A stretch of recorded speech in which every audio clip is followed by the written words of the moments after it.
Jungle.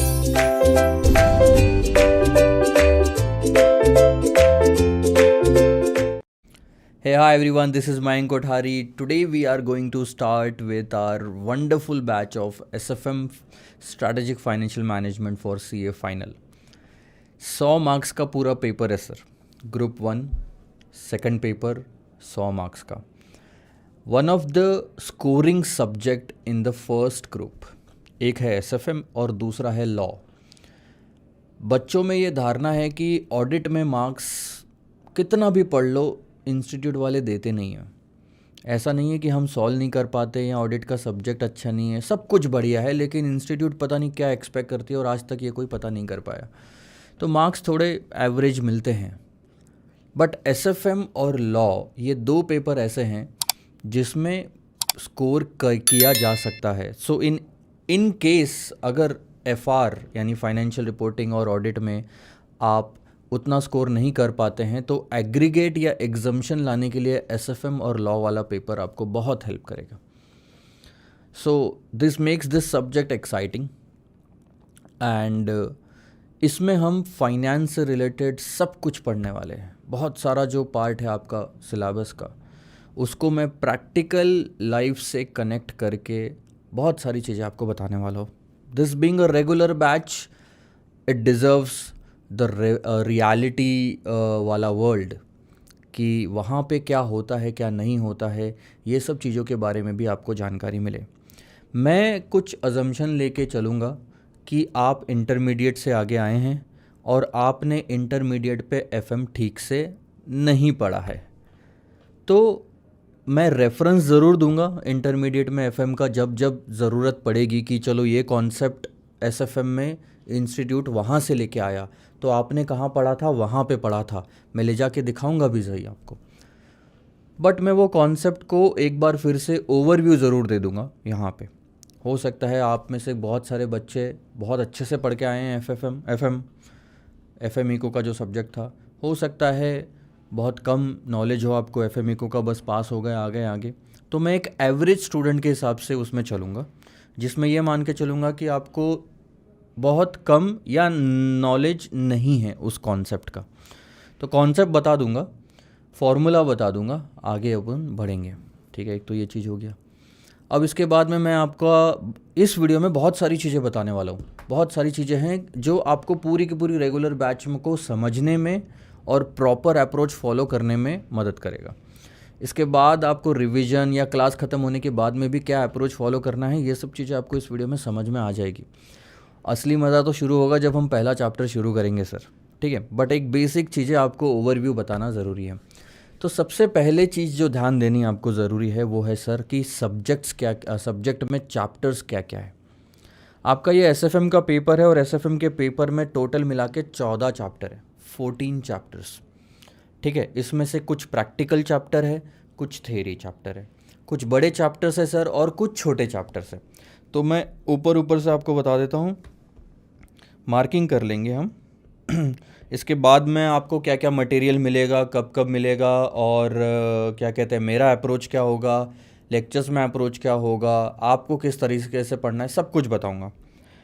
पहला chapter है आपका स्मॉल चैप्टर, तो S लिख दूंगा, और थ्योरी है तो थ्योरी लिख दिया मैंने.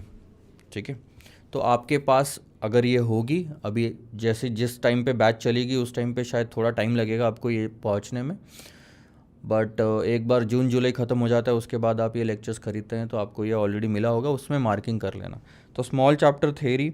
सेकंड वाला आपका स्मॉल चैप्टर है थ्योरी प्रैक्टिकल दोनों इंक्लूडेड है इसके अंदर में. मतलब इसमें से थ्योरी क्वेश्चन भी आ सकता है, प्रैक्टिकल क्वेश्चन भी आ सकता है. इसके बाद ये है मीडियम चैप्टर बोल सकते हो, बड़ा भी नहीं बोलेंगे हम, और ये मोस्टली थ्योरी है. इसमें 2 प्रैक्टिकल क्वेश्चंस भी है बट मोस्टली थ्योरी है.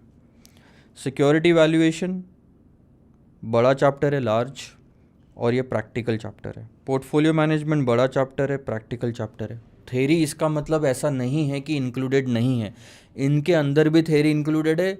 इन केस पूछा गया तो इनमें से भी थ्योरी क्वेश्चन पूछा जा सकता है, बट 90% चांसेस है जो मैं यहाँ पे लिख रहा हूँ उसके. सिक्योरिटाइजेशन ये स्मॉल चैप्टर है और आपका प्योरली थ्योरी बेस्ड चैप्टर है. म्यूचुअल फंड्स आपका मीडियम चैप्टर है और ये प्रैक्टिकल बेस्ड चैप्टर है। डेरिवेटिव्स लार्ज चैप्टर है, practical. Forex large chapter, practical. International financial management small chapter, practical. Interest rate risk management, आप नाम पढ़ते जाइए मेरे साथ साथ, medium chapter, practical. Corporate valuation medium chapter, practical. Mergers large chapter, practical. और startup finance small chapter, theory. ये सब चीज़ें मैंने आपकी यहाँ पे लिख दी। कौन से छोटे छोटे चैप्टर है, कौन से बड़े बड़े चैप्टर है, कौन से प्रैक्टिकल से रिलेटेड है, कौन से थ्योरी से रिलेटेड है। एक बार मतलब आप इंटर से आगे आ ही चुके हो तो अलग अलग बच्चों का ना अलग अलग स्ट्रॉन्ग पॉइंट होता है। किसी की थ्योरी स्ट्रॉन्ग होती है, किसी का प्रैक्टिकल स्ट्रॉन्ग होता है।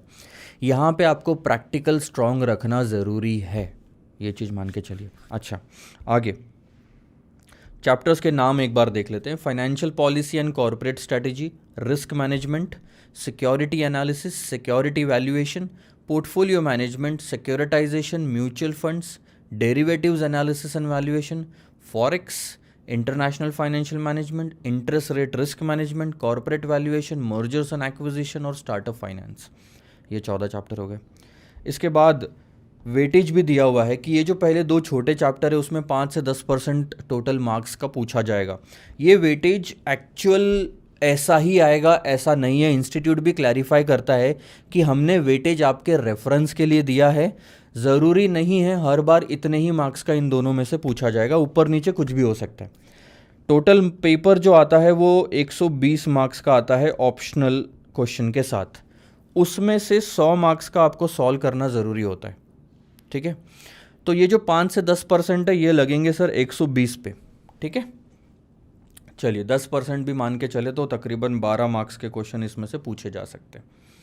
इसके बाद 3 चैप्टर का सेकंड सेक्शन बनाया इंस्टीट्यूट ने, security analysis, security valuation, portfolio management. ये 3 चैप्टर, उस पर 20 से 30% का वेटेज दिया है। इसमें सबसे ज़्यादा इंपॉर्टेंट है ये 2 चैप्टर। इनफैक्ट मैं बोलूँगा सिक्योरिटी वैल्यूएशन में सबसे ज़्यादा क्वेश्चन है पूरे सब्जेक्ट में। छोटे छोटे है का बट है। पोर्टफोलियो मैनेजमेंट थोड़ा आपको यहाँ से डिफ़िकल्टी लेवल फील होना शुरू होगा। सिक्योरिटाइजेशन काफ़ी छोटा। सिक्योरिटाइजेशन, म्यूचुअल फंड और डेरिवेटिव्स, इनका एक ग्रुप बनाया जिस पे 20 से 25% मार्क्स डालें। ये थोड़ा डिफ़िकल्ट जाएगा आपको चैप्टर, बाकी ईजी है। फॉरेक्स में बहुत मज़ा आने वाला है, बहुत मज़ा, और कॉम्प्लिकेटेड भी बहुत है। डिफ़िकल्ट नहीं बोलूँगा लेकिन कन्फ्यूजिंग होगा ज़रूरी है फॉरेक्स। इंटरनेशनल फाइनेंशियल मैनेजमेंट तो क्वेश्चंस कम है लेकिन जितने भी क्वेश्चन है बड़े बड़े क्वेश्चन है। इंटरेस्ट रेट रिस्क मैनेजमेंट, इस पे भी देखो इन्होंने 20 से 30% दिया है, यानी कि सेक्शन 2 और सेक्शन 4 पे सबसे ज़्यादा वेटेज है। उसके बाद सेक्शन 3 और फिर धीरे धीरे वापस कम हुआ। कॉर्पोरेट मर्जर्स भी one of the important chapter जिसमें 8 से 10 मार्क्स कम से कम पूछे जाएंगे। Mergers, acquisition and corporate restructuring. और एक आखिरी चैप्टर है स्टार्टअप फाइनेंस। छोटा चैप्टर है, रियल लाइफ से ज़्यादा कनेक्टेड है। आजकल बहुत सारे स्टार्टअप्स खुल रहे हैं, उसी के बारे में जानकारी इसके अंदर आपको पता चलेगी। 5 से 10%, यानी कि एक 4 मार्क्स का क्वेश्चन तो कन्फर्म है सर, इसमें थ्योरी का कन्फर्म है आएगा। ठीक है, ये हो गया आपके चैप्टर्स के बारे में आपको जानकारी। अब मेरा क्या सजेशन है? मेरा सजेशन यही है कि जो छोटे छोटे चैप्टर है उसको स्ट्रॉन्ग बना लेना, इतना स्ट्रॉन्ग बना लेना कि कुछ भी पूछा जाए मैं सॉल्व कर पाऊँगा। तो जैसे ही आप छोटे छोटे चैप्टर को स्ट्रॉन्ग बना लोगे ना, तो मैं आपको बताता हूँ कितने मार्क्स मैं आपके गारंटीड कंफर्म कर देता हूँ आज ही।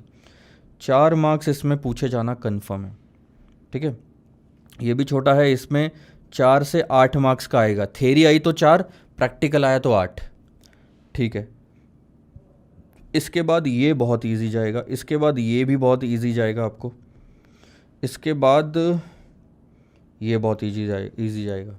तो इतने चैप्टर्स छोटे हैं ये मैक्सिमम, अगर आप कर लो तो 4, 8 और 4 12, 12 और 4 16, 16 और 4 ही मान के चलते हैं 20 और 4 24, 24 में से और 4 हटा दो, 20 मार्क्स तो आपके गारंटीड है सर। कितना भी हो जाए ये छूटने नहीं चाहिए, क्योंकि कम समय में 20 मार्क्स आपको कवर अप करने। पास होने के लिए हर सब्जेक्ट में इंस्टीट्यूट बोलता है 40 मार्क्स इंडिविजुअली आना ज़रूरी है और एग्रीगेट में 50 आना ज़रूरी है। हमारा टारगेट रहेगा सर 80 से 90 तक के मार्क्स हमको आने चाहिए। इस हिसाब से तैयारी करेंगे, पूरी तैयारी करवाऊंगा। ठीक है, उसमें अब मैं पासिंग मतलब गिरी से गिरी हालत में भी बात करूं तो 20 मार्क्स तो कहीं नहीं जाते, और बाकी के 20 मार्क्स तो एफर्ट्स लगाने के बाद आएंगे ही। तो ये पूरा का पूरा आपका वेटेज हो गया, सेक्शन वाइज वेटेज। अब आते हैं सर सेकंड वाला पार्ट है कि क्वेश्चन का पैटर्न कैसा होता है पेपर का, तो उस अप्रोच को हम ध्यान में रखेंगे आगे। उसके बाद मैं रेगुलर बैच से रिलेटेड किताबें और अप्रोच की बात करूँगा। अब हम देखते हैं क्वेश्चन पेपर। तो नवंबर 2020 का मेरे पास में पेपर है, उस क्वेश्चन पेपर को मैं आपके सामने यहाँ पे प्रेजेंट कर रहा हूँ। एग्ज़ाम हॉल में बैठने के बाद आपको कुछ इस तरह से दिखाई देगा वो पेपर। पैटर्न ऑलमोस्ट सेम है, ऊपर नीचे कुछ भी हो सकता है, गारंटीड कुछ भी नहीं है। तो देखो क्या आता है। इन्होंने टोटल कितने क्वेश्चन पूछे सर हमसे? 6 क्वेश्चन पूछे। 100 मार्क्स का मैक्सिमम पेपर होगा, मतलब सॉल्व आपको मिलेंगे। 3 घंटे का समय दिया गया है। क्या लिखा है ध्यान देना। Answers to question are to be given only in English except for the candidates who have opted for Hindi medium. छोड़ दो। क्वेश्चन नंबर 1 इज़ कंपलसरी, मतलब किसी भी हाल में क्वेश्चन नंबर 1 के अंदर जितने भी क्वेश्चंस इंक्लूड किए गए हैं वो कंपलसरी है, छोड़ नहीं सकते। और क्वेश्चन नंबर 1 के अंदर कौन से चैप्टर से क्वेश्चन आएगा ये कोई नहीं बता सकता। तो इसका मतलब आप अगर मेरे को पूछोगे कि सर इन 14 चैप्टर में इंपॉर्टेंट चैप्टर्स मार्क कर दो और बाकी चैप्टर में छोड़ दूँ तो चलेगा क्या? बिल्कुल भी नहीं चलेगा। छोटा से छोटा चैप्टर हो या बड़ा से बड़ा चैप्टर हो सर, सारे कवर करना ज़रूरी है। इसके बाद कोई भी 4 क्वेश्चंस आपको सॉल्व करना है बाकी 5 में से। टोटल 5 क्वेश्चन सॉल्व करने हैं जो कि 20 मार्क्स के रहेंगे, तो 100 मार्क्स का आपका ऐसा बन जाता है। पहला क्वेश्चन कंपलसरी है, बाकी 5 क्वेश्चन 20-20 मार्क्स के हैं जिसमें से 4 सॉल्व करने हैं। तो 80 ये 20 ये 100 मार्क्स ऐसे होंगे। ध्यान देना, क्वेश्चन नंबर 1 में ये ए पार्ट आया 8 मार्क्स का, उसके बाद बी पार्ट आया 8 मार्क्स का और सी पार्ट आया 4 मार्क्स का। ए बी सी 8 8 16 और 4 20 कंपलसरी। कई बार ऐसा भी हो सकता है कि क्वेश्चन नंबर 1 में 5-5 मार्क के 4 क्वेश्चन डाल दे, कंपलसरी 20 मार्क्स तो उनको कंप्लीट करने हैं। इसके बाद क्वेश्चन नंबर 2 में देखो ए है 8 मार्क्स का, बी है 8 मार्क्स का और सी है 4 मार्क्स का। तो क्वेश्चन नंबर 1 और 2 का पैटर्न सेम आया, इसमें सेम आया है। लेकिन क्वेश्चन नंबर 3 ए देखो 7 मार्क्स का है, बी अगर आप देखोगे तो वो 10 मार्क्स का है, 10 और 7 17, और सी देखोगे तो 3 मार्क्स का है। यानी यहाँ पे ए बी सी तो पैटर्न सेम रहा लेकिन मार्किंग बदल गई। तो 8 8 4 8 8 4 और अब आया 7 10 और 3। ठीक है, क्या सर अब 7 10 3 कंटिन्यू होगा? ऐसा ज़रूरी नहीं है सर। क्वेश्चन नंबर 4 ए देखो बड़ा क्वेश्चन है तो 12 मार्क्स डाल दिए, 12 मार्क्स का ये हो गया, बड़ा क्वेश्चन है, यहाँ पे ख़त्म हो रहा। बी पार्ट दे दिया 4 मार्क्स का, सी पार्ट दे दिया 4 मार्क्स का, 12 4 16 और 4 20। तो मार्किंग कुछ भी हो सकती है लेकिन सारे क्वेश्चन में अभी तक एक चीज़ कॉमन थी, ए बी सी। और नॉर्मली सी वाला जो क्वेश्चन है वो उन्होंने थ्योरी में दिया है, यहाँ थ्योरी में दिया। अगर आप यहाँ देखोगे तो यहाँ भी थ्योरी में दिया, और पहले वाले क्वेश्चन में भी देखोगे तो दूसरे वाले क्वेश्चन में यहाँ भी थ्योरी में दिया। हाँ, पहले वाले क्वेश्चन में उन्होंने प्रैक्टिकल दिया है, सी वाला पार्ट। तो मोस्टली थ्योरी है। इसका मतलब क्या हुआ सर कि आपका थ्योरी का कोई अलग क्वेश्चन नहीं है जिसको ऑप्शन में छोड़ दोगे। थ्योरी ऑप्शन में नहीं छोड़ सकते, या तो सेकंड क्वेश्चन या तो थर्ड क्वेश्चन या तो फोर्थ क्वेश्चन, इन तीनों में से 2 तो सॉल्व करना कंपलसरी है। और दोनों सॉल्व करना कंपलसरी है तो थ्योरी भी सॉल्व करना कंपलसरी हो गया। ओल्ड सिलेबस में ऐसा हुआ करता था, प्रैक्टिकल के सारे अलग क्वेश्चन होते थे, थ्योरी के अलग क्वेश्चन होते थे, तो बच्चे क्या करते थे, थ्योरी का क्वेश्चन ऑप्शन में छोड़ के आ जाते थे। अब इंस्टीट्यूट ने चालाकी करी कि प्रैक्टिकल और थ्योरी ऐसे करके क्वेश्चन बनाए। ठीक है, अब 5वां देखते हैं हम। 5वें में ए पार्ट है 8 मार्क्स का, बी पार्ट है 8 मार्क्स का और सी पार्ट वापस से थ्योरी 4 मार्क्स का, सेम पैटर्न। 6वें में ए है 8 मार्क्स का, बी है 8 मार्क्स का, सी पार्ट फिर से थ्योरी 4 मार्क्स का। तो इस पूरे पैटर्न को देखते हुए आपको एक चीज़ समझ आनी चाहिए कि पहली बात तो थंब रूल कुछ भी नहीं है। इंस्टीट्यूट का जो मन हुआ वो दे सकते हैं, लेकिन 80% ऑफ द टाइम आपको ये पैटर्न देखने मिलेगा कि कोई भी क्वेश्चन जो आएगा कोई भी जो क्वेश्चन आएगा उसके 3 पार्ट रहेंगे, ए बी और सी। तीनों पार्ट में मार्किंग नॉर्मली इस तरह से होगी, हालांकि बदल सकती है, कुछ कुछ मार्किंग हमने देखी, लेकिन मैक्सिमम मार्किंग ये थी। इसके बाद ये पार्ट प्रैक्टिकल होगा, ये प्रैक्टिकल होगा और ये थ्योरी होगा। ऐसे करके आपको कई सारे क्वेश्चंस आएंगे जिसमें से 5 क्वेश्चन आपको टोटल सॉल्व करना है। थ्योरी अवॉइड नहीं कर सकते, तो there is no other option but to study that thing. इतना क्लियर कर दिया मैंने आपको। ये हो गया सर क्वेश्चन पैटर्न जो पेपर आता है वो। तो मैंने अभी तक आपको क्या क्या चीज़ें बता दी, थोड़ा रिलैक्स रहिए, कोई वो नहीं है।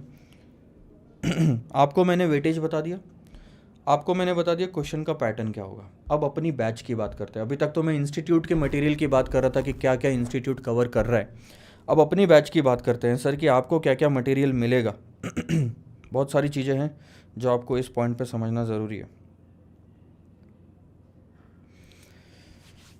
This is the 1st April, 2nd April I think. Today I have started recording this 2021. तो सबसे पहले ये जो बैच है, ये बैच अगले 2 साल के लिए अप्लीकेबल है। नवंबर 2021, मई 2022, नवंबर 2022, मई 2023 एज वेल। नवंबर 23 वाले भी बच्चे इसको ले सकते हैं, कोई दिक्कत नहीं है। 90% कोर्स सेम रहेगा। जैसे जैसे एक एक अटेम्प्ट ख़त्म होते जाएगा मैं चीज़ें अपडेट करता जाऊंगा और आपको फ्री ऑफ कॉस्ट प्रोवाइड कराता जाऊंगा मोबाइल में। आपने अभी गूगल ड्राइव, पेन ड्राइव या मोबाइल, इन तीनों में से कोई एक ऑप्शन लिया होगा जिसमें आप ये वीडियो देख रहे हो।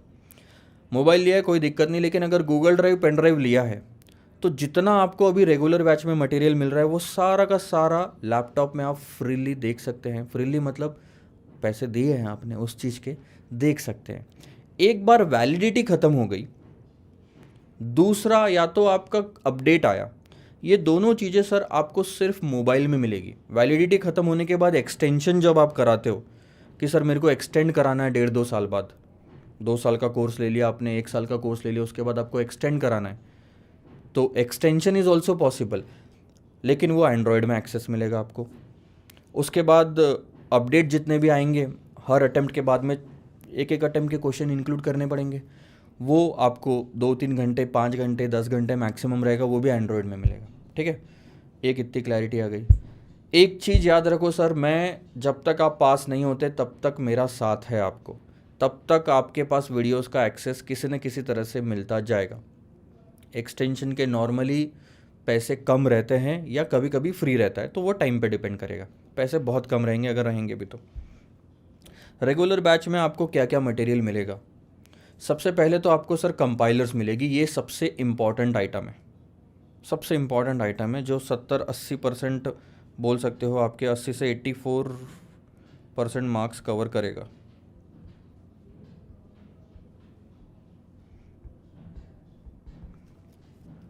ये किताबें मार्केट में अलग से ख़रीदने के लिए भी अवेलेबल है, तो जो बच्चे सेल्फ स्टडी करना चाहते हैं वो अलग से भी खरीद सकते हैं। ठीक है, इसके अंदर कवर क्या क्या होता है सर? इंस्टीट्यूट के मटेरियल का हर क्वेश्चन कवर्ड है। स्टडी मटेरियल बोलो, प्रैक्टिस मैनुअल बोलो, पास्ट एग्जाम पेपर बोलो, आरटीपी रिवीजन टेस्ट पेपर होते हैं, मॉक टेस्ट पेपर होते हैं, और बाकी आई थिंक आपको आरटीपी एमटीपी के बारे में बताने की ज़रूरत नहीं है, आप इंटरमीडिएट से आगे आए हो तो आपने गो थ्रू किया ही होगा वो चीज़। तो ये सारी चीज़ें कवर्ड है। क्वेश्चन आता है सर अदर में क्या है? ये भी अदर क्या है सर? अदर कौन सा मटेरियल होता है? कई बार इंस्टीट्यूट ऐसे कॉन्सेप्ट स्टडी मटेरियल में डाल के रखता है जिस पे कोई क्वेश्चन आज तक पूछा ही नहीं गया, तो ऐसे क्वेश्चन मेरे को फिर कहीं और इंटरनेशनल ऑथर की बुक से, सीएफए की एग्ज़ाम से, सीडब्ल्यूए की एग्ज़ाम से, दूसरे एग्ज़ाम से या दूसरे मटेरियल से लाना पड़ता है, और वो ज़रूरी भी है। तो अदर मटेरियल के भी क्वेश्चन कुछ कुछ इसमें इंक्लूडेड रहेंगे। Maximum this is a compilation of the institutes question and answer. इसमें क्वेश्चन भी मिलेगा और आंसर भी मिलेंगे। अच्छा, मैं आपको एक झलक दिखा देता हूँ 2nd एडिशन की। कंपाइलर की 3rd एडिशन आपके लिए अप्लीकेबल रहेगी जो आप ये बैच ले रहे हैं। अभी मेरे पास में वो बुक फाइनलाइज हो रही है 3rd एडिशन, तो प्रिंटिंग पे जाएगी और प्रिंटिंग पे जाने के बाद 15 दिन बाद मेरे पास में आएगी। तकरीबन 5000 से 6000 क्वांटिटी हम लोग प्रिंट करने वाले हैं, जो कि नवंबर अटेम्प्ट तक ख़त्म हो जाएगी, ऐसा मेरे को लग रहा है। एक ये किताब है सर कंपाइलर में, थोड़ा सा आपको ऊपर नीचे कुछ दिख रहा होगा, मतलब ग्रीन स्क्रीन की वजह से, ठीक है। और दूसरा ये तो बिल्कुल नहीं दिखेगी, ये इसका कलर एक्चुअली ग्रीन है, ग्रीन कलर है यहाँ पे, इसीलिए आपको ये पूरा ग्रीन वाला पोर्शन ना वो ऐसा दिख रहा है ट्रांसपेरेंट सा, क्योंकि ग्रीन ग्रीन हट जाता है। तो इसका ये 2 किताबें रहेगी, आप मोटापा देख सकते हो इसका, इन दोनों से मोटी ही रहेगी आपके पास जो किताब आएगी, इन दोनों से मोटी ही रहेगी, क्योंकि इनमें 500 क्वेश्चंस इंक्लूडेड है और उसके बाद आई थिंक मैंने 100 के आसपास क्वेश्चन और डाल दिए हैं इसके अंदर में जो नए आए थे। ठीक है, तो ये हो गया। मैं आपको यहाँ पे दिखा देता हूँ।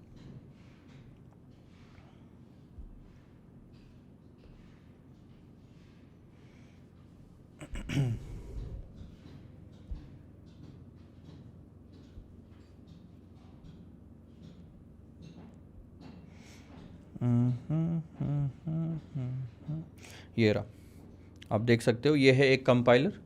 ठीक है, मॉड्यूल 1 रहेगा।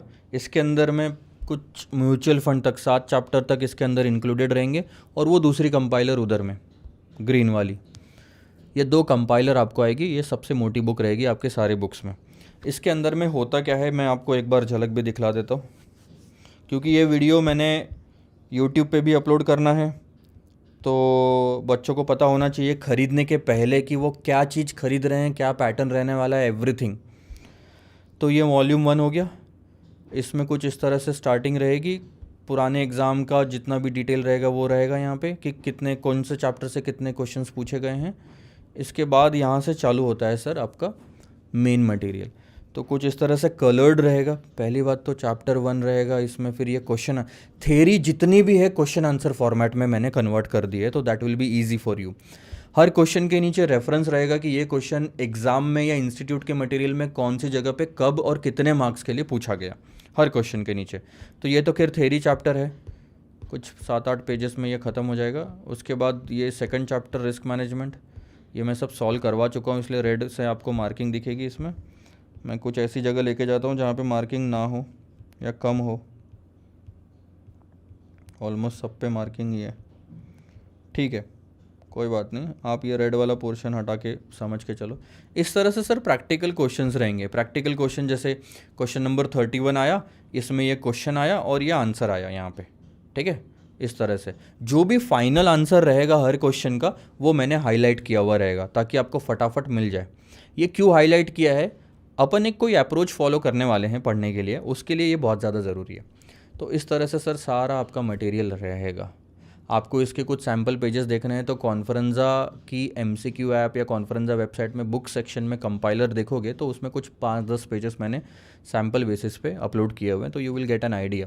ये जितनी भी रेड मार्किंग है ना, ये तो मैंने लास्ट वाली बैच में पढ़ाया और मार्किंग करके दिया, तो वो किया हुआ है। आप यहाँ पे देख सकते हो कि पढ़ाने का तरीका भी मेरा यही रहेगा कि हर स्टेप को, हर चीज़ को मैं समझाऊँगा, इसके बारे में थोड़ा डिस्कशन करेंगे। देखो पूरा कैलकुलेशन डिक्टेशन के साथ, ये हर एक चीज़। ठीक है, तो एक आपको आइडिया आ गया कंपाइलर के बारे में। अब बात करते हैं second sir theory book. Theory book last time पे ये इतनी सी थी, अभी देखता हूँ मैं या तो इतनी रहेगी या तो फिर वो इतनी बड़ी रहेगी, छोटी रहेगी। उसमें से सारी थेरी आपको कवर करनी है, हम कवर करेंगे क्लास में। उसका अप्रोच जो है टीचिंग का मैं यहाँ पे डिस्कस करूँगा थेरी में। तो एक थेरी बुक आएगी जिसके अंदर स्टडी मटेरियल से सब कुछ उठाया हुआ रहेगा और पैटर्न बदला हुआ रहेगा, क्वेश्चन आंसर फॉर्मेट में रहेगा थोड़ा बहुत ऐसा। इसके बाद आपको एक और आएगी, ये 2 जो मटेरियल आए ना, कंपाइलर और थेरी बुक, इसके अंदर में सब कुछ कवर हो गया इंस्टीट्यूट का। इसके बाद फॉर्मूला बुक, ये प्योरली इंस्टीट्यूट के मटेरियल पे बेस्ड रहेगा। ठीक है, इंस्टीट्यूट के मटेरियल पे। तो कोई सेल्फ स्टडी भी करना चाहता है एक बेहतर तरीके से, तो ये दोनों बुक काफ़ी है उसके लिए। अब आती है बारी फार्मूला बुक की। तो जितने भी फार्मूलाज मैं स्टार्टिंग से एंड तक आपको पढ़ाऊंगा वो सारे एक जगह पे कंपाइल करके ऐसी छोटी सी मैं किताब बना दूंगा।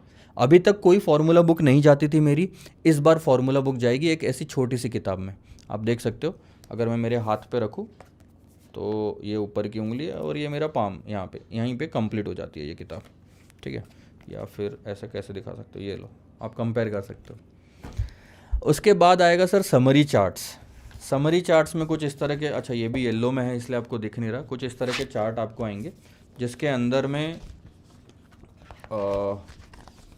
बहुत कुछ मार्क रहेगा। आपको इसमें तो खैर ग्रीन स्क्रीन की वजह से दिखेगा नहीं, मैं अपने पास जो चार्ट्स हैं इसके थ्रू दिखा देता हूँ। ये रहा, ये ऐसे चार्ट्स रहेंगे। हाँ, अब आप बोलोगे सर कि ये हो सकता है डिज़ाइन बदल जाए, डिज़ाइन येलो ही रहे ऐसा कोई ज़रूरी नहीं है, डिज़ाइन इसका बदल सकता है। ये पुराने चार्ट्स है जो मैं आपको दिखा रहा हूँ, क्योंकि इंट्रोडक्शन के वीडियो के समय मेरे पास एक भी किताब फाइनल नहीं हुई है, सब अलग अलग काम चल रहा है। एक बंदा चार्ट्स पे काम करेगा, एक थ्योरी बुक पे काम कर रहा है, एक प्रैक्टिकल पे, एक कंपाइलर पे, उसके बाद मैं सबको फाइनल कर रहा हूँ, ऐसा। तो इस तरह से चार्ट्स रहेंगे। अब चार्ट्स के अंदर में क्या रहेगा सर? चार्ट्स के अंदर थ्योरी भी बहुत कुछ रहेगी इंपॉर्टेंट वाली, सारी नहीं रहेगी, पॉसिबल नहीं है सारी इंक्लूड करना, और फॉर्मूलेज सारे रहेंगे। इसके अलावा समरी चार्ट बोलते हैं इसको। समरी चार्ट का मतलब ही यही होता है कि आपको विजुअलाइज होना चाहिए कि कोई एक चैप्टर कहाँ से शुरू होकर कहाँ पे ख़त्म हो रहा है। तो ये आपको बहुत हेल्प करेगा एक चैप्टर का पूरा पिक्चर इमेजिन करने में, जो ज़रूरी होता है। एग्ज़ाम के एक दिन पहले अगर आप ये चार्ट्स पढ़ के चले जाओगे, जिसको हार्डली 2-3 घंटे लगेंगे, मान लो 5 घंटे तो लगेंगे पूरा पढ़ने के लिए अच्छे से, तो भी आपका पूरा मटेरियल कवर हो जाएगा, वो भी सिर्फ 14 पन्नों में। मतलब इसकी विड्थ बस इतनी सी है, और ये चार्ट का साइज़ भी कोई बहुत बड़ा नहीं है, ये देख लो, मतलब इतना आएगा, ठीक है। इसके बाद समरी चार्ट के बाद में, अच्छा, आपको अप्रैल एंड से स्टार्टिंग में ये 1 2 3 4 स्टार्टिंग के जो 1 2 3 4 ये तो मिल जाएंगे। इसके बाद आती है कॉन्सेप्ट बुक और ऑल्टरनेटिव आंसर्स। कॉन्सेप्ट बुक का मतलब मैं जितने भी कॉन्सेप्ट्स आपको पढ़ाऊँगा, फॉर्मूलेज आपको समझाऊँगा, डेरिवेशन निकालेंगे कि ये फार्मूला आया कहाँ से, उसकी हिस्ट्री क्या है, तो ये सारी चीज़ों का एक मैं साथ साथ में, बैच के साथ साथ में अलग से लिखता जाऊँगा, और आखिरी में, बैच ख़त्म होने के आखिरी में उसको प्रिंट करवा के आपके घर भिजवा दूंगा। तो ये बुक आपको अभी नहीं आएगी, ये बाद में आएगी, और ये मैं एडिशनल दे रहा हूँ।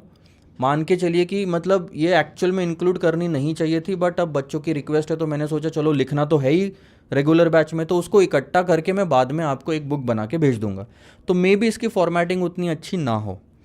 बात आती है ऑल्टरनेटिव आंसर पे, किस तरह से, ये क्या है ये समझा दो। कंपाइलर में क्वेश्चन और आंसर दोनों है इंस्टीट्यूट के, आंसर भी इंस्टीट्यूट का है, लेकिन कई बार इंस्टीट्यूट एम्बिग्यूअस आंसर देता है, गलत आंसर भी दे सकता है कुछ कुछ क्वेश्चन में, या आंसर सही है लेकिन अननेसेसरीली लेंथी स्टेप जो समझ नहीं आती बच्चों को, वो फॉलो की हुई है। तो ऐसे सारे क्वेश्चंस के ऑल्टरनेटिव आंसर्स मैं साथ साथ में बनाते जाऊंगा, आपको पढ़ाते समय लिखवाऊंगा आपको बाकायदा क्लास में कॉपी में ऑल्टरनेटिव्स आंसर, और इन सब को इकट्ठा करके इसका भी प्रिंट आउट मैं आपके घर पे भिजवा दूंगा। तो आखिरी में आपको कॉन्सेप्ट बुक और ऑल्टरनेटिव आंसर आएंगे। अगर आपने जब लेक्चर्स खरीदे आपको ये 2 किताबें नहीं मिली, इसका मतलब ये आखिरी में आएगा, एक बार आप मेल डाल के छोड़ सकते हो। हाँ, ये 3-4 चीज़ें आपको एक साथ आ जाएगी। अगर इसमें से भी कुछ नहीं आया तो आप मेल पे बात कर सकते हो स्टाफ से। तो ऑल ओवर आपको इतना आएगा, ये आपको एक चीज़ समझ में आ गई। चलो, ये 2 चीज़ें, कुछ 2 चीज़ें नहीं है, कॉन्सेप्ट बुक, ऑल्टरनेटिव आंसर और फार्मूला बुक, जो आज के, एक सेकंड, आज के पहले मैंने किसी को भी नहीं दी। अब ध्यान देना। अब बात करते हैं सर टीचिंग अप्रोच की, सबसे ज़्यादा इम्पॉर्टेंट है, जिस पे आप डिसाइड करोगे कि मयंक सर क्या और कैसे और अच्छा या बुरा जो भी पढ़ाने वाले। अब ये आप पे है, मैंने अपना तरीका बताना है, मेरे बारे में मैं थोड़ी सी जानकारी दे देता हूँ कि सर मैं एसएफएम पढ़ा रहा हूँ 2014 से, 2014 से 2020 कंप्लीट हो गया, 21 शुरू हो गया, मिड 21 भी मान लो ख़त्म ही हो गया पूरा।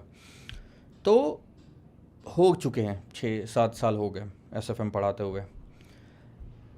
बहुत अलग अलग तरीक़ों से मैंने पढ़ाया है, कई बैचेस में लिखा के पढ़ाया, कई बैचेस में बिना लिखाए भी पढ़ाया, कई बैचेस में आधा लिखा के आधा नहीं लिखा के भी पढ़ाया, कई बैचेस में थ्योरी छोड़ के पढ़ाया, कई बैचेस में प्रैक्टिकल पूरा का पूरा सॉल्व कराया, बहुत अलग अलग एक्सपेरिमेंट किए।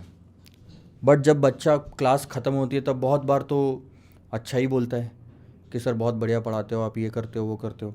बट जब आप बच्चे को देखते हो कि उसके दिमाग में कितनी चीज़ें भरी है, तब थोड़ी सी निराशा होती है। बहुत सारे बच्चे तो कर लेते हैं, और ये सिर्फ मेरी क्लास के नहीं, हर क्लास के साथ में है। इसलिए आज तक ये कहा जाता है कि क्लास लेना तो बेफुजुल है, आखिरी में जाके खुद को ही पढ़ना पड़ता है। तो मेरा यही कहना है कि ये जो आखिरी में जाके खुद को ही पढ़ना पड़ता है, इसको भी मैं कुछ हद तक ईजी कर दूँ। कैसे करूँगा ये मैं आपको बताऊँगा। अब बाकी सारी क्लासेस से हो सकता है आपको मेरी अप्रोच थोड़ी सी अलग लगे, और सबसे ज़्यादा चांसेस है कि आप इस पर विश्वास ना करो, लेकिन ये टेस्टेड और प्रूवन अप्रोच है। कहाँ टेस्ट किया सर और कहाँ कहाँ से प्रूव हुआ?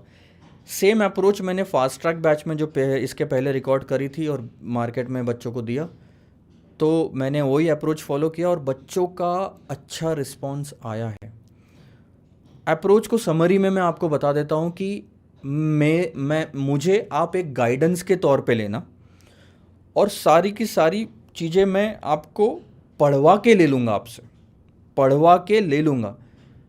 पढ़ाऊँगा सिर्फ ऐसा नहीं बोल रहा हूँ, मैं पढ़वा के ले लूँगा। पढ़वा के लेने का मतलब मेहनत मैंने आप ही से करानी है, और यहाँ हो गया अप्रोच मेरा ख़त्म। आप ही से करानी है मतलब मैं आपको ही बहुत सारी चीज़ें करने बोलूँगा और आपको करते जाना है सर। आपको बस इस अप्रोच पे विश्वास रखना है, और मैं 100% गारंटी देता हूँ कि जब बैच ख़त्म होगी तो आप कॉन्फिडेंट फील करेंगे। फर्स्ट और सेकंड रिवीजन में आप बेस्ट फील करेंगे कि यार हाँ एसएफएम हो गया स्ट्रॉन्ग बाकी बैचेस के कंपैरिजन में। तो मेरा बस यही कहना है, अगर आपको लगता है कि अप्रोच पसंद नहीं आ रही तो इसी पॉइंट पे आप रिफ़ंड ले लेना। गारंटी देता हूँ मैं कि मैं रिफ़ंड भी दे दूँगा और कोई टेंशन भी नहीं। मतलब आपका पैसा कहीं वेस्ट नहीं हो रहा सर, हार्ड अर्न मनी। लेकिन आप मेरे साथ अगर पेशेंस रखोगे थोड़ा और अप्रोच पे भरोसा रखोगे जिस तरीके से मैं पढ़ाने वाला हूँ, तो बैच ख़त्म होते होते आपको कॉन्फिडेंस ज़रूर दिला दूंगा कि ये सब्जेक्ट में अब मेरे को कोई टेंशन नहीं। I hope every student wants that कि मेरा आज के डेट में ज़ीरो नॉलेज है इस सब्जेक्ट में, और ख़त्म होते होते एटलीस्ट ये तो हो कि मेरे को इस सब्जेक्ट की चिंता नहीं है, बाकी देखते बैठेंगे। तो अप्रोच क्या है सर? अप्रोच रहेगी प्रैक्टिकल क्वेश्चंस की अलग और थ्योरी क्वेश्चंस की अलग, ठीक है। पहले तो मैं पढ़ाऊँगा क्या ये बता देता हूँ। मैं बेसिक्स आपको बताऊँगा, उसमें से हो सकता है इंटर के कुछ कॉन्सेप्ट मेरे को समझाने पड़ रहे हो, टाइम वैल्यू ऑफ मनी में समझाऊंगा, कॉन्सेप्ट पूरे समझाऊंगा, लॉजिक क्या है। इंस्टीट्यूट कई बार ऐसी ऐसी चीज़ें भी इंक्लूड करता है जो बहुत सब्जेक्टिव है, बिल्कुल भी उसको समझना ज़रूरी नहीं है, और समझने के लिए आपको बहुत ज़्यादा अजम्पशंस, डेरिवेशन, इंटीग्रेशन, इन सब चीज़ों में घुसना पड़ेगा, जिससे आप अपने सब्जेक्ट से डाइवर्ट हो जाओगे। तो जब मेरे को लगेगा कि यहाँ से तो सिर्फ डाइवर्जन ही पॉसिबल है, कन्फ्यूजन ही पॉसिबल है, ऐसे कॉन्सेप्ट को हम बहुत ही ऊपर ऊपर से समझ के आगे बढ़ेंगे। मैक्सिमम कॉन्सेप्ट का लॉजिक डेरिवेशन के साथ समझाऊंगा, ठीक है। उसके बाद में रियल वर्ल्ड में शेयर ट्रेडिंग कैसी होती है, फॉरेक्स का क्या होता है, बहुत सारी चीज़ें रियल वर्ल्ड से कनेक्ट करके बताएंगे। 20-30% of the your entire course is not at all applicable in real life, तो वहाँ सब्जेक्टिव है बोल के मैं आगे बढ़ूंगा। बाकी शेयर ट्रेडिंग कैसे करते हैं, करेंसी ट्रेडिंग कैसी होती है, डेरिवेटिव्स की ट्रेडिंग कैसी होती है, म्यूचुअल फंड में मैंने कितने इन्वेस्टमेंट किया है, कैसे रिटर्न बढ़ता है, सब कुछ रियल लाइफ से रिलेटेड मैं आपको बताऊंगा, ट्रेडिंग करके अपने प्लेटफॉर्म पे ले जाके। उसके बाद न्यूमेरिकल सॉल्व करेंगे, उसका अप्रोच मैं नीचे बताऊंगा। थ्योरी भी हम डिस्कस करेंगे, उसका अप्रोच भी नीचे बताऊंगा। और हर चैप्टर के एंड में हम रिवाइज करेंगे। वो एक एक रिवीजन वीडियो हर चैप्टर का भी अगर आप आखिरी एग्जाम के पहले कर लोगे तो भी आपका सब कुछ कवर हो जाएगा। अब बात करते हैं सर अप्रोच क्या रहेगा प्रैक्टिकल क्वेश्चंस में। प्रैक्टिकल क्वेश्चन कब शुरू होगा पता है? मैं आपको बेसिक्स और कॉन्सेप्ट पढ़ा दूंगा क्लास में, आपको मेरे साथ वीडियो देखना है वो। और जैसे ही ये दोनों चीज़ें कंप्लीट हुई और हम न्यूमेरिकल पे शिफ्ट हुए, तो अब आपको कर देना है वीडियो बंद और सिर्फ रखना है कंपाइलर आपके हाथ में। कंपाइलर का वो क्वेश्चन देखो, उस क्वेश्चन को ये अंडरस्टैंड हो गया, मतलब आपने समझ लिया कॉन्सेप्ट को, उस क्वेश्चन को पहले आप खुद सॉल्व करके देखेंगे रफ में अपनी कॉपी में। सर अभी तो एक बार भी आपने सॉल्व नहीं कराया, एक बार भी मैंने सॉल्व नहीं किया, मैं कैसे कर लूँगा? बस यहीं पे मेरी आपसे हाथ जोड़ के विनती है सर कि कोशिश करना। 600 क्वेश्चंस है जो मैं सॉल्व करवाने वाला हूँ। इन 600 क्वेश्चन में 600 बार मिस्टेक्स करो, चलता। वही मैं चाहता हूं, make mistakes even hundreds of them, make it. मैं आपसे गलती करवाना चाहता हूं, यहां पे घर में बैठ के आप गलती कर लो जितनी करनी है, एग्जाम हॉल में नहीं करने दूंगा मैं आपको गलती। So you will make mistakes, maximum of them you will make, but मेरे वीडियो देखने के पहले, उस क्वेश्चन का आंसर देखने के पहले, आंसर दो जगह पे मिलेगा। एक तो मैं जब वीडियो में समझाऊंगा तब, और कंपाइलर में भी आंसर दिया होगा। लेकिन कंपाइलर का भी आंसर नहीं देखना, ना आपने वीडियो देखना है, आपने पहले खुद सॉल्व करना है, रफ में ही सॉल्व कर लो चलो। उसके बाद आप गलतियां करोगे, अटकोगे, थोड़ी सी निराशा होएगी कि मैंने कॉन्सेप्ट समझने के बाद भी सॉल्व नहीं कर पा रहा हूँ। सारे क्वेश्चंस में ऐसा होता है, होने दो ये तो पहली रीडिंग है सर, गलतियां माफ। कौन बोलने वाला है? सर आके डांटने नहीं वाले आपको वहाँ पे घर पे, मम्मी पापा को पता नहीं चलेगा, गर्लफ्रेंड को बताना मत, गर्लफ्रेंड बॉयफ्रेंड कहीं किसी को नहीं पता चल रहा। It's within you, you are making mistake, you are learning, it's okay, ठीक है। बस मोटिवेशन वहाँ पे डाउन नहीं होना चाहिए, बढ़ाते जाओ बढ़ाते जाओ। उसके बाद वीडियो देखो, जहाँ पे भी गलतियाँ करी आपने वीडियो देखा या कंपाइलर में आंसर देखा, कंपाइलर में फाइनल आंसर से मैच करके देखो, वहाँ हाईलाइट किया हुआ मिलेगा आपको। मैच हो गया तो एक अलग ही बूस्ट आएगा आपके कॉन्फिडेंस में कि मैंने बिना देखे करके प्रूव कर दिया। उसके बाद अगर आपको गलती होती है तो वीडियो देखो, समझो। वीडियो देखने के बाद आपको 100% गारंटी आपको पता चल जाएगा कि आपने गलती क्यों करी, क्या समझ नहीं आया था। जो भी इंपॉर्टेंट पॉइंट है या जो भी गलती हुई है उसको नोट डाउन कर लो कंपाइलर के अंदर ही। Note down improvements. अच्छा, इसकी स्पेलिंग गलत हो गई, ठीक करने दो।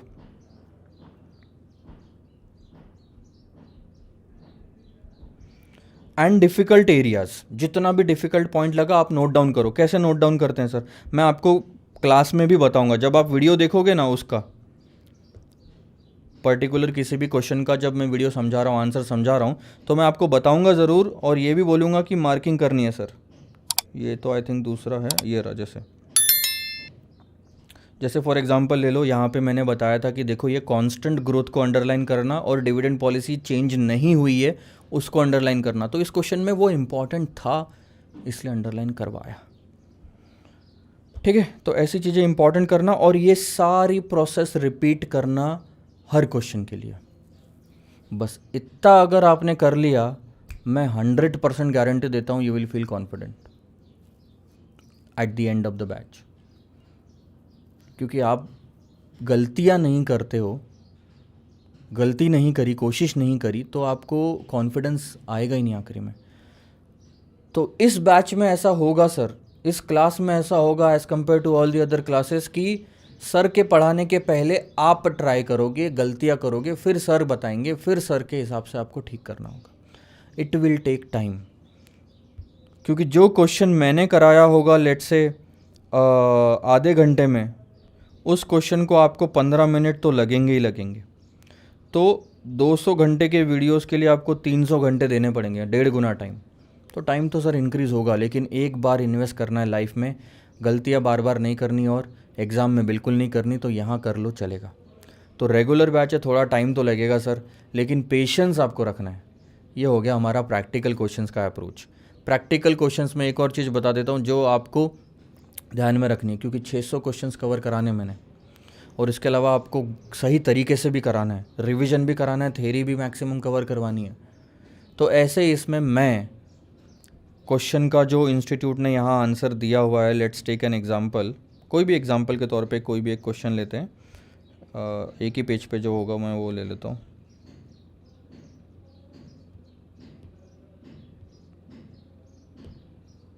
ये देखो, जैसे ये है क्वेश्चन नंबर 19, पढ़ा समझा, उसके बाद ये हाँ ये है आंसर। अब आपको ज़रा सा भी लॉजिक बनता कि ये सारी स्टेप्स मैं अलग से लिखूं, नहीं, तो मैं आंसर्स नहीं लिखने वाला। और ये पॉइंट है, ये पॉइंट पे आप या तो मुझ पे भरोसा करके आगे बढ़ो या तो यहाँ से रिफ़ंड ले लो। बट भरोसा करके आगे बढ़ोगे तो आपको ऐसा एक्सपीरियंस कहीं भी नहीं मिलेगा, इसकी भी guarantee. It doesn't make even sense. इसमें 2 फ़ायदे होंगे आपके। इंस्टीट्यूट का आंसर समझ में आ जाएगा। बहुत सारे टीचर्स, इवन मैं भी पहले अपने आंसर्स ही पढ़ाता था, उसके बाद जब बच्चा RTP, MTP, suggested answer, practice manual, institute का कोई भी किताब उठाता था तो उसे आंसर अजीबोगरीब लगता था कि अरे यार ये तो डबल काम हो गया। एक क्वेश्चन के लिए फैकल्टी ने अलग अप्रोच फॉलो किया, इंस्टीट्यूट का अलग अप्रोच है, भले ही दोनों का आंसर 1005.96 आ रहा है, बट दोनों का अप्रोच अलग अलग है। मैं क्या फॉलो करूँ, इंस्टीट्यूट किस हिसाब से मार्क्स देगा, इंस्टीट्यूट के हिसाब से मार्क्स देगा, तो उनका अप्रोच समझना पहले ज़्यादा ज़रूरी है। तो मैं ये सारा अप्रोच आपको समझाऊंगा। इंस्टीट्यूट ने आंसर दिया हुआ है तो ये चीज़ मैं लिखूंगा नहीं। हाँ, मैं कब क्वेश्चन का आंसर लिखूंगा स्टेप बाय स्टेप प्रॉपर, जब मेरे को लगा कि इंस्टीट्यूट का ये आंसर एक तो गलत है, कुछ आंसर्स गलत है, एम्बिग्यूअस है, या फिर इंस्टीट्यूट ने अननेसेसरी लेंथी प्रोसीजर फॉलो किए, तो इसका सिंपल तरीका मैं आपको दे दूंगा। ये सारे आंसर्स आपको ऑल्टरनेटिव आंसर वाली शीट में या बुक में मिल जाएंगे। एक तो ये फ़ायदा कि आपका इसके साथ इंस्टीट्यूट का भी मटेरियल पूरा कवर हो जाएगा, अलग से इंस्टीट्यूट का मटेरियल फैकल्टी की किताब के बाहर देखने की ज़रूरत नहीं पड़ेगी। दूसरा फ़ायदा, मैं आपका टाइम बचा के दूंगा। बहुत सारे टीचर्स और मैं भी इंक्लूडिंग जब क्वेश्चन का आंसर लिखते हैं तो वो आंसर लिखने में काफ़ी समय लग जाता है, और वो समय घंटों में इंक्रीज़ हो जाता है, और वो बैच हो जाती है 250 से 300 घंटे की। मैं कोशिश करूंगा सर 250 घंटे में ये आपकी बैच कंप्लीट करवा दूँ, 250, 200 या फिर उससे भी कम, क्योंकि अब मैं क्वेश्चन के आंसर नहीं निकले वाला हूँ। तो मेरे हिसाब से ये बैच 180 घंटे के आसपास ख़त्म हो जानी चाहिए। ये तो पहला वीडियो, मेरे को आइडिया नहीं है, उसी के आसपास आप मान के चलो। तो मैं आपका टाइम बहुत बचा के दूंगा, और I don't think so time से इंपॉर्टेंट इस दुनिया में और कुछ होगा। पैसा भी नहीं इतना इंपॉर्टेंट है। तो ये रहा अप्रोच। इसके बाद आप बात करते हैं सर थ्योरी क्वेश्चंस की। थ्योरी क्वेश्चंस बहुत सारे सब्जेक्टिव है और बहुत सारे कोई एग्ज़ाम में आने लायक हैं। तो जहाँ जहाँ मेरे को 80% 70% में सारे थ्योरी क्वेश्चंस आपके साथ डिस्कस करूँगा, पॉइंट टू पॉइंट इंस्टीट्यूट की लैंग्वेज में समझाऊँगा। लेकिन थ्योरी क्वेश्चंस मेरे से सुन सुन के आप बोर हो जाओगे। इवन मैं आपकी जगह बैठूंगा तो भी मैं थ्योरी सुन नहीं पाऊँगा इतनी, तो मैं उसको समझाऊँगा, लेकिन पढ़ना आप ही को ही है। So pick up a question from theory book. Approach समझ लो, आप लेक्चर नहीं भी ले रहे हो, कहीं से भी थ्योरी पढ़ रहे हो, किसी भी सब्जेक्ट की ये अप्रोच फॉलो करो। Pick up a question from theory book, simple reading दो, न्यूज़पेपर जैसे पढ़ते हैं ना उस तरीके से रीडिंग करो इसकी, और 30% समझ में आ जाना चाहिए वो क्वेश्चन पढ़ के। 30% मतलब अगर 10 पॉइंट दिए उसमें से 3 भी समझ में आ गए ना तो इट्स ओके। पहली रीडिंग है तो खुद से ज़्यादा उम्मीद मत लगाओ कि 10 के 10 पॉइंट समझ में आएंगे। 7 पॉइंट नहीं समझ में आए, दैट्स ओके। इसके बाद आती है सर सीक्रेट वाली बात, ट्राई टू विजुअलाइज थिंग्स। जितना भी पॉइंट आप पढ़ते जा रहे हो, आंखें बंद करो और सब इमेजिन करो कि अगर आपको वो दुनिया बनानी होती जो लिखा है तो वो कैसे बनाते।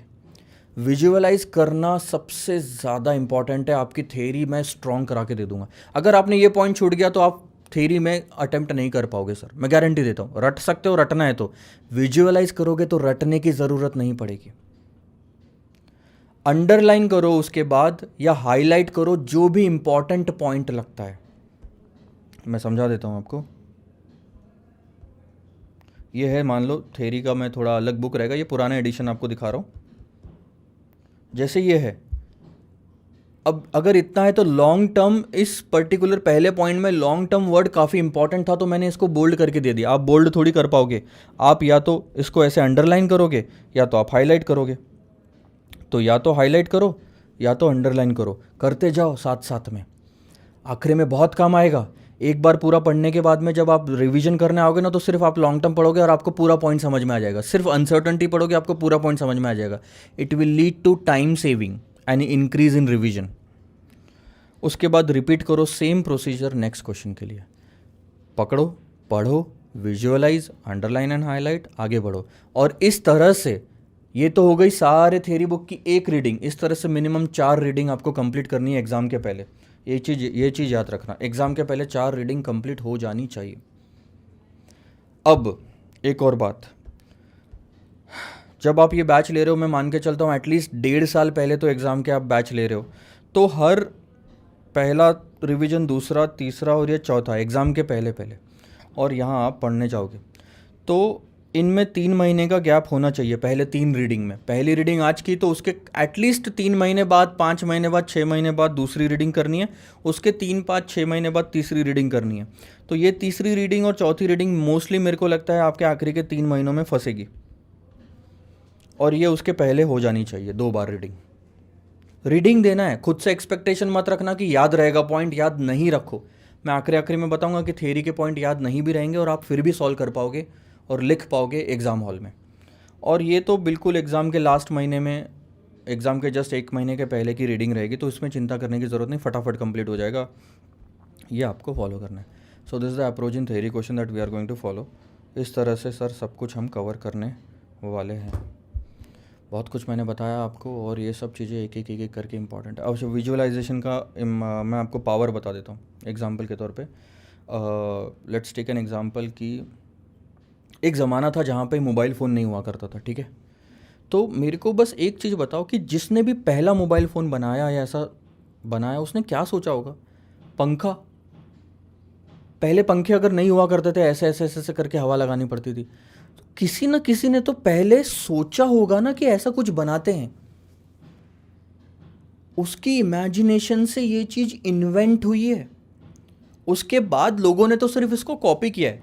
देख के सेम चीज़ बनाना तो बहुत आसान है, लेकिन जब कोई चीज़ एग्जिस्ट ही नहीं करती, उसको बनाना, उसके लिए लगता है विजुअलाइजेशन, इमेजिनेशन पावर। कुछ भी, ये माइक ले लो, किसने सोचा कि ऐसे भी कभी मैं बोलूँगा और आवाज़ इसमें रिकॉर्ड होएगी, मतलब इसके थ्रू पास होके रिकॉर्ड होएगी? नहीं, पहले बंदे ने इमेजिनेशन, उसका इमेजिनेशन पावर देख रहे हो। अगर ऐसा आप कर लेते हो ना इसमें थ्योरी में, तो आपको एग्ज़ाम हॉल में बैठ के अपने आप चीज़ें याद आएगी, अपने आप। रटने की ज़रूरत है, याद करने की ज़रूरत नहीं। तो जो आखिरी में स्ट्रेस होता है ना कि मेरे को याद नहीं याद नहीं याद नहीं, सब खत्म सर। ठीक है, तो this is how we are going to go on for the entire regular batch. पहला वीडियो काफ़ी इंपॉर्टेंट है, आई होप आपने पूरा देखा हो, आखिरी तक पहुँचे हो, तभी आपको आगे बहुत सारी चीज़ें समझ में आएगी। इन सारे मटेरियल के अलावा आपको छोटे छोटे 2-3 मटेरियल मिलेंगे। जैसे मैंने ये वाला आपको बताया था ना, वेटेज वाला। उसके बाद में कंपाइलर के हर क्वेश्चन कौन से कॉन्सेप्ट पे बेस्ड है, तो ये सारा एक कॉन्सेप्ट वाली शीट भी आपको मिलेगी इसके साथ में, आपके रिवीजन पर्पज़ के लिए रहेगा। तो छोटा मोटा थोड़ा बहुत मिलेगा आपको। और बाकी किसी भी चीज़ के लिए आपको हेल्प चाहिए होगी, और अमेंडमेंट अपडेट, सारे अपडेट आपके कोर्सेज से रिलेटेड टेलीग्राम चैनल पे मैं डालते रहूँगा। तो सबसे पहले आपने टेलीग्राम चैनल ज्वाइन करना है सर, सबसे पहले, क्योंकि सबसे पहले चीज़ हर क्लास आपकी अपडेट से रिलेटेड वहीं पे आएगी। यूट्यूब पे भी इतना नहीं आएगा जितना इस पे आएगा, ठीक है। So this is it. Next video से सर हम पहला चैप्टर शुरू करेंगे। ये थेरी है पहला चैप्टर, मैं डिसाइड करूँगा, या फिर बेसिक शुरू करेंगे, टाइम वैल्यू ऑफ मनी और ये वो सब चीज़ें। तो देखता हूँ पहला चैप्टर, क्योंकि थेरी है तो पहले मैं थेरी को थोड़ा सा ले लेता हूँ, उसके बाद जब प्रैक्टिकल क्वेश्चन शुरू होने के होंगे उसके पहले बेसिक्स वगैरह मैं आपको बता के आगे बढ़ूंगा। We are going to enjoy a lot. I will keep the mix, कि एक साथ मैं थेरी भी नहीं पढ़ाऊंगा, एक साथ मैं न्यूमेरिकल्स भी नहीं पढ़ाऊंगा, एक साथ रियल वर्ल्ड वाली चीज़ें भी नहीं लूँगा, ताकि आप लोग बोर ना हो जाओ। क्योंकि कोई भी एक चीज़ मैं अगर एक साथ पढ़ाना शुरू कर दूँ तो बोर हो जाओगे आप लोग। तो वो सब नहीं, अपन मिक्स रखेंगे थोड़ा थोड़ा, और मज़ा आएगा। आप सपोर्ट करिए सर, और मैं गारंटी देता हूँ आपका ये सब्जेक्ट बेस्ट सब्जेक्ट आपका बना के दूंगा। Bye bye for now.